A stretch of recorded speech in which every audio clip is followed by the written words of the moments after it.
The harder you try to suppress lust, the stronger it becomes. Neuroscience explains why. That nagging feeling isn't just a lack of self-control.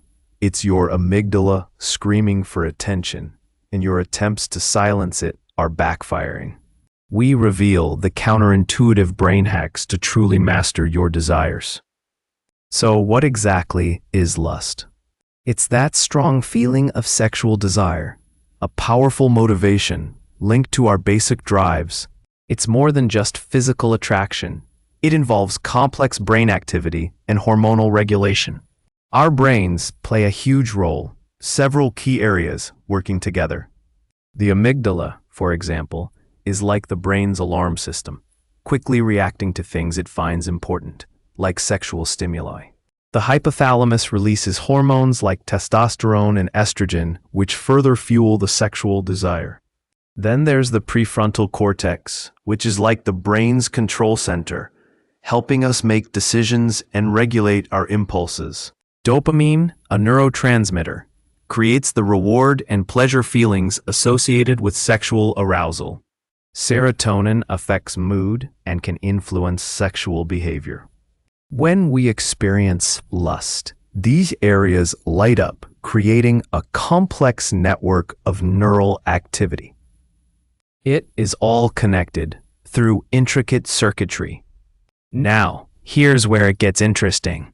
When you try to suppress lust, you're essentially telling your brain not to think about something. But the brain doesn't work that way. Trying not to think about something often makes you think about it even more. This is because the amygdala, sensing a threat, the suppressed desire, becomes even more active.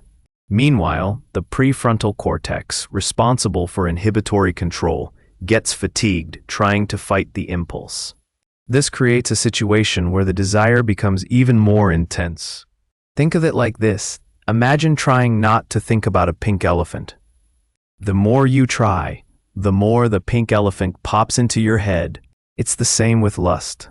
Suppression can actually amplify the craving, the impulse, and the attraction. It leads to greater salience of the stimulus. So, what can you do instead? One approach is mindfulness. Instead of fighting the feeling, acknowledge it without judgment. Observe the sensation without reacting. This can help reduce the amygdala's response and strengthen the prefrontal cortex's control. Another technique is cognitive reappraisal, which involves changing how you think about the desire. For example, instead of viewing lust as a forbidden urge, you can recognize it as a natural part of being human. Also, it's important to identify healthy distractions and find activities that activate the same reward circuitry as sex. Exercise, hobbies, and social interaction can all help modulate the reward system.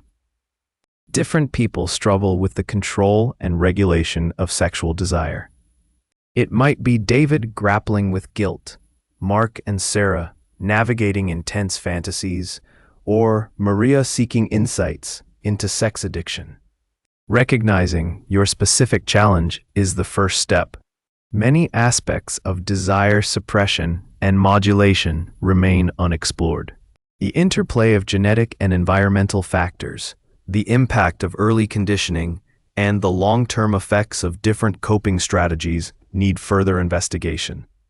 Future research will hopefully shed more light on these complex mechanisms. If you found this video helpful, please give it a like and share it with your friends. And don't forget to subscribe to our channel for more videos on the fascinating world of neuroscience and its impact on our lives. Stay tuned for more insights into the brain, behavior, and well-being.